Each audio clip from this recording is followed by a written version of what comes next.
Okay, so I was unpacking my lunch the other day and was horrified by the fact that I have Wasted. so many of these hanging about every time I unpack my lunchbox.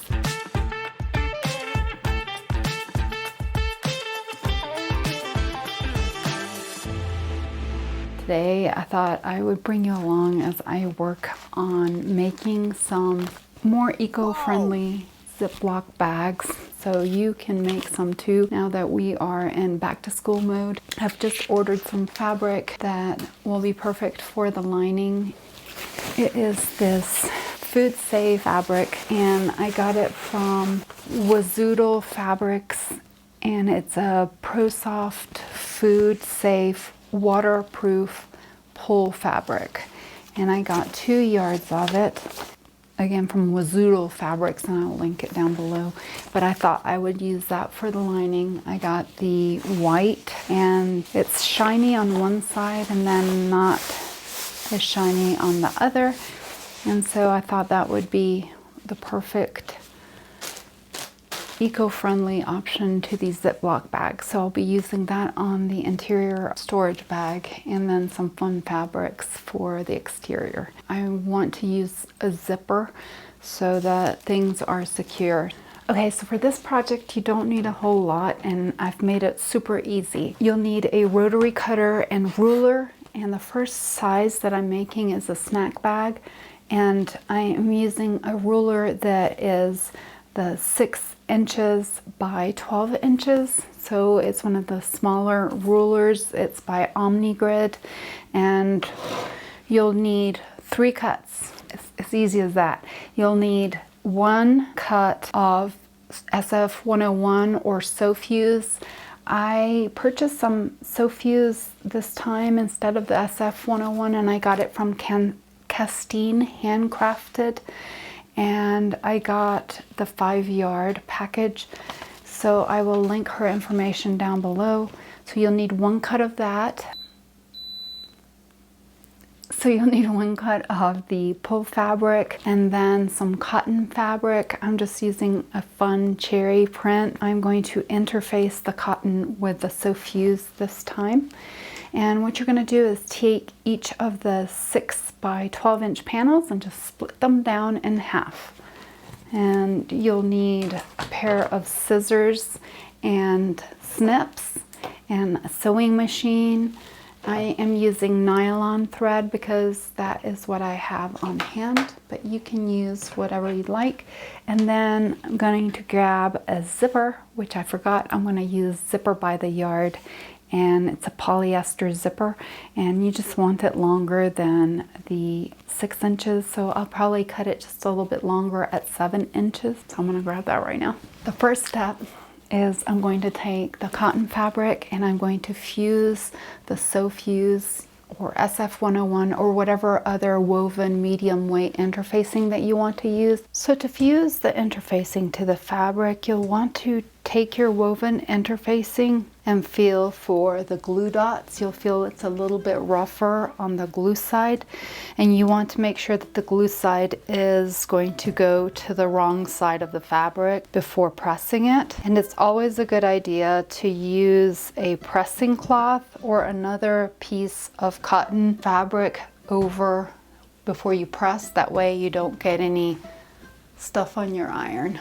You do want to follow your directions as far as what type of interfacing you're using. And I'm going to just mist my pressing cloth.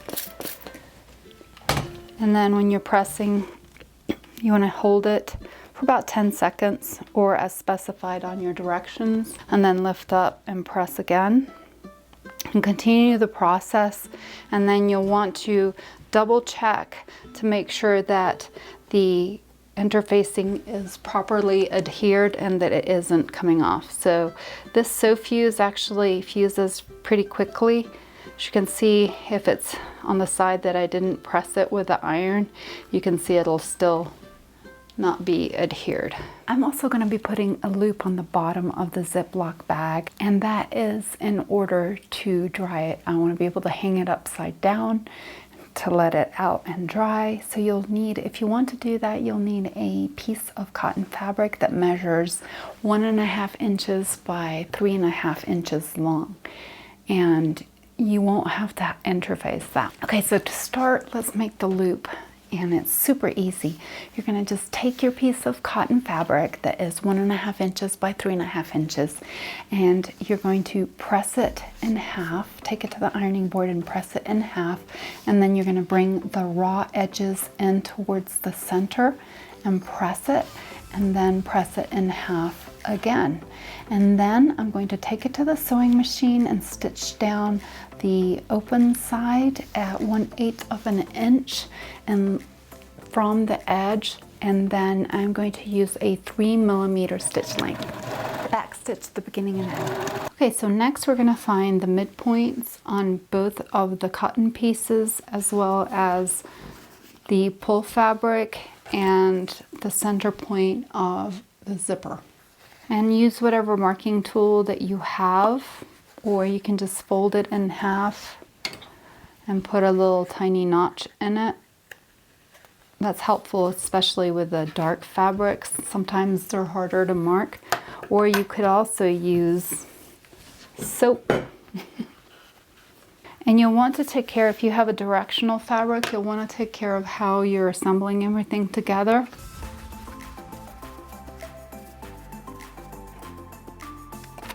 I'm also going to find the bottom center point. Remember, the zipper is larger than the panel. You just want to find the center so you can line everything up nicely.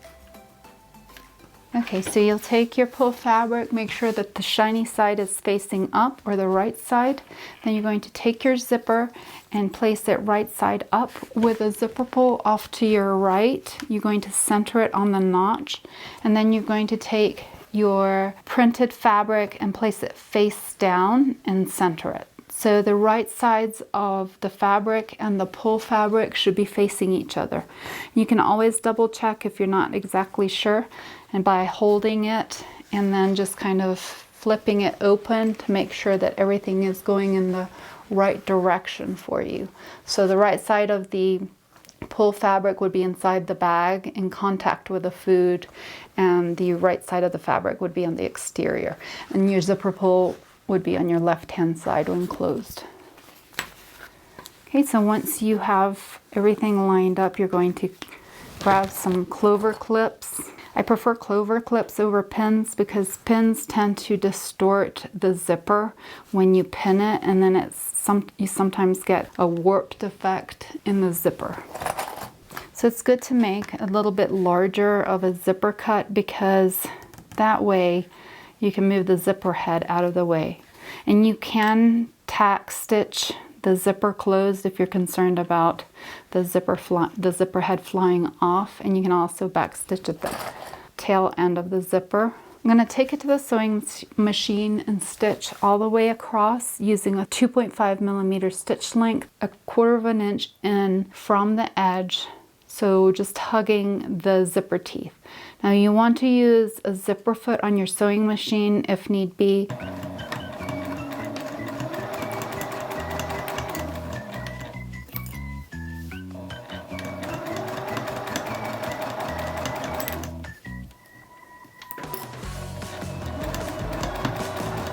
Okay, I'm going to act like my zipper head is close by. So if you're coming on your zipper head, you'll want to stop with your needle down, lift your presser foot, and then you can spin it out of the way to pull your zipper head out of the way, and then return, or make sure nothing's shifted, and lower your presser foot, and then finish sewing. And backstitch. Trim your threads. Okay, so next, typically with pouches, you'll pull the lining and the exterior panel away from the zipper and then top stitch down. But this time I'm actually going to do some top stitching, only going through the lining piece. You'll have your right exterior fabric piece off to the side. The right side of the zipper will be facing down, and you'll want to press the lining down, and I'm going to top stitch along the lining piece at 1/8 of an inch away and using a 3mm stitch length. When I do that, it stops the lining from potentially getting caught in the zipper when you're using it. And then you can just finger press the front down.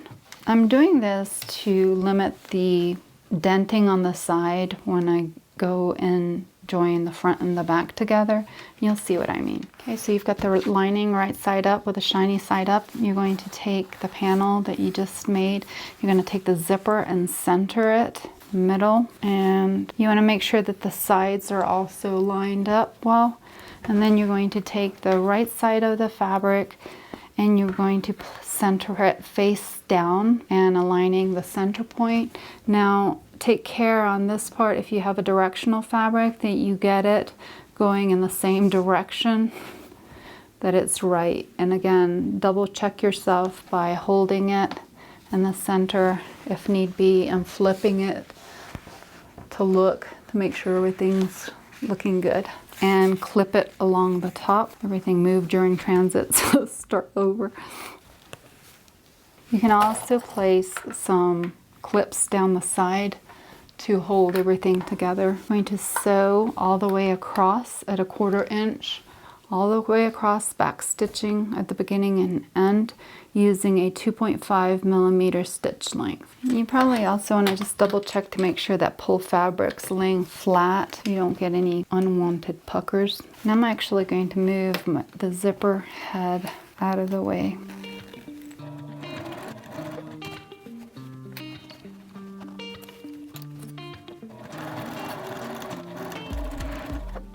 Okay, again here I'm going to flip it and I'm going to top stitch just the lining. I use 3mm stitch length.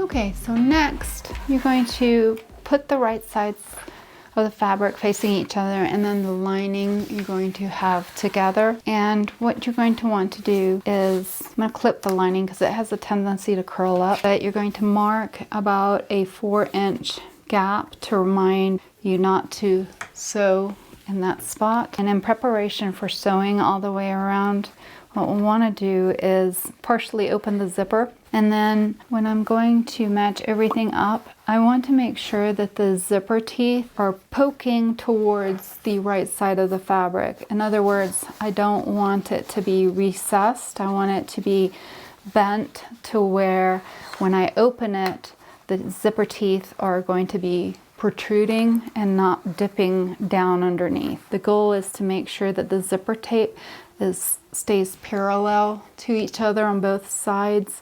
In other words, that it doesn't kind of get all cattywampus. So you want it to stay kind of even, and even if you have to clip it so it doesn't shift, you do that too by placing a clip on either side of the zipper, like that. And repeat the process on the other side. You want to make sure that the zipper teeth are even and that they're going towards the right side of the fabric. Also making sure that they don't shift. So at this point, you'll take your loop and you're going to insert it with a loop facing the inside, and you'll want to center it on that notch. And I'm going to lay the loop side by side to reduce the bulk instead of overlapping it like that. The neighbor kids are playing outside. I can hear them. Those aren't my kids. My kids are much older. I always like to have part of the loop tails hanging off to make sure that I'm catching it, because sometimes I've done it and it wasn't as secure. Next, I'm going to take it to the sewing machine and it's time to sew this all together. Now, a couple of tips. You want to make sure that you're leaving this gap open, and when you're sewing that you back stitch on either side of the opening. That will reinforce that seam so that when you go to turn the pouch, that it won't rip open. So back stitch and go around, and this time I'm going to use a 2.5mm stitch length, and I'm going to go around at about 1/4 of an inch. So go down and pivot, and what we're going to do here is we're actually going to stop We're going to stop right here, pause, and because this is a thicker fabric where the zipper is, it's good to use an extra piece of wadded material under the back of your presser foot to get it about the same height so that your presser foot can easily and correctly stitch up to the zipper teeth. And what I want to make sure to do is not to just sew over the zipper teeth. I'm going to stop just before I hit the zipper teeth, and then picking up and starting on the other side of the teeth. Now you probably won't get very close to the teeth. You'll probably come down a little bit further. Give it a little back stitch. Not to worry, there is going to be a gap there, but I'm going to come back around facing the other way after I'm done going all the way around, and I'm going to get as close as possible moving forwards towards the teeth. That way we'll get a good finished product without the dented corners. So I'm going to continue down, back stitch, continue down, come all the way around. You can back stitch over the loop to reinforce it if you want a couple of times. Come around, back up, and again, once again, you want to stop before getting to the zipper teeth. And you can back stitch, lift your presser foot up, cut your thread, and start back on the other side. Again, don't worry if you're not as close and that there's going to be a gap right there. We'll make sure to close it. Go all the way around, back stitch. Okay, I missed that part, but I stitched down and I'm approaching the zipper where it's higher, so the toe of the presser foot's going to start lifting up. So I want to make sure that I give the presser foot a little extra so that it has a better chance of coming up and giving you some even stitches. And so remember, I'm going to come all the way to the zipper teeth, but I will not ride over the zipper teeth, making sure that the zipper teeth have not shifted.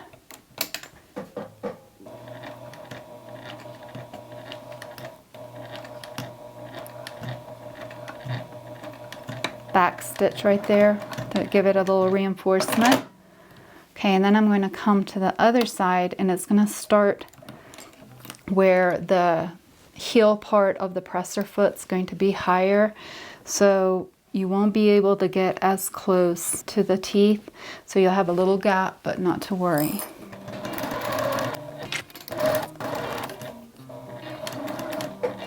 Okay, we're approaching that.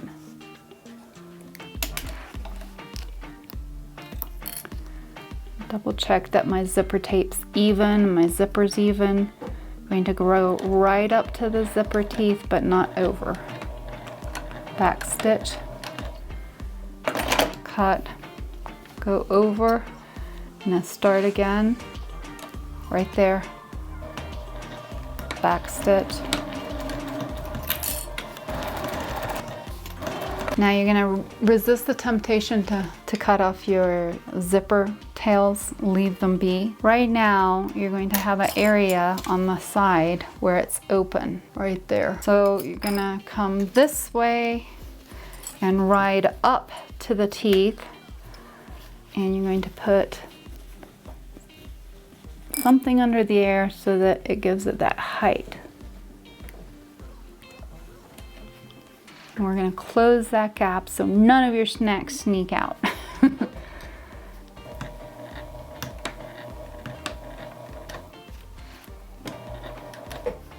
And then if you need to adjust, there you go. Go right onto the, there. Okay, so that closed that gap. Don't want any goldfish following out of the snack bag.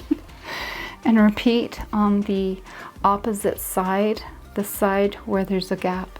There's no gap on this side, but on this side there is. So I'm going to go this way. I'm going to start with a back stitch. Then I'm going to give it a little high heel. Maybe a little bit more of a high heel.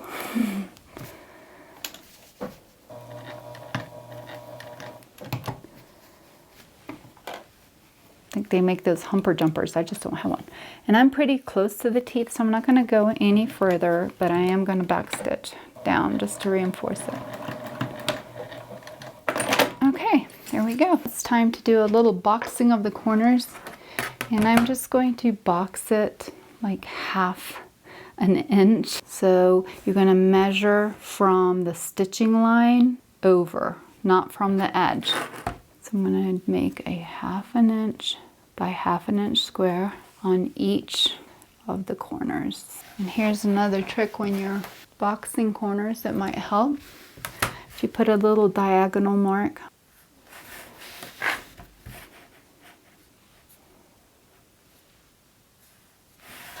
repeat the process on the back. This is going to help me get a more precise box corner. You're going to pull it out, and that little line you see right there is going to give you a nice match to the other side. That way you make sure that everything's lined up right. And clip it. And then that way is where you're going to stitch across. Oh, see, I didn't put the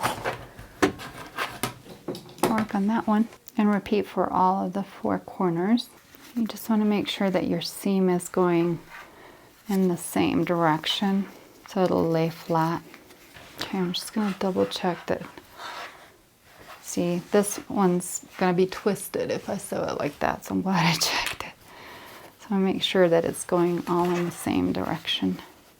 So there, the seam's pressing towards the same side, so it'll lay flat. I'm going to stitch across on the marks.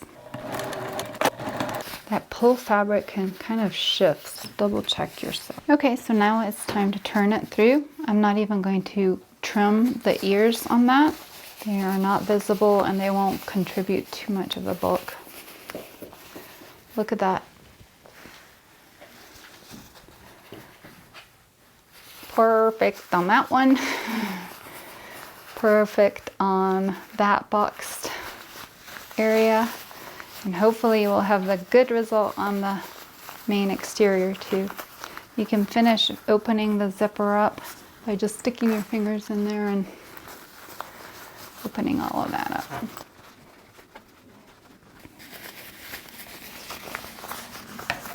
You can use something kind of pointier to get your corners out. But you should have some nice box corners. And you can press it to get a nice crisp corner. Just make sure you're not pressing with the pull lining because it will melt. There you go. So everything's out, the little loop's out. It's looking good on the bottom. It's going to be time we should have a nice zipper corner without it being dented. See how nice that is? It's not dented at all. And you have the nice zipper coming out, and then your side should be good on that side as well. See, it's not dented. Looks good. Okay, so now it's time to close the lining. All you're going to do is just turn in the edges and clip it, and then go down and stitch all the way across using a 2.5 millimeter stitch length and stitching close to the edge as possible, but making sure that you're catching both sides. Okay, so you just want to make sure that you check to make sure that you've gotten that gap closed. And I wanted to say that if you do, depending on the fabric you're using, if you want to clip the little dog ears to get it to lie flatter when you press it, you can. But in this case, I'm just going to leave it because I think it might even help it stand up a little bit if I need it to. So you just press your lining inside. You have a finished little pouch with nice corners, nice zipper on top. And you have the great way to just pull your lining out when it's time to wash it after you've eaten your snacks or your apple. Wash this part under the water. You can just hang it up to dry by the hook and it dries in no time. And there's your great replacement for your Ziploc bag. I hope you enjoyed this tutorial. If you found it helpful, please give it a thumbs up. If you have any comments, be happy to hear from you. Drop it in the comments below.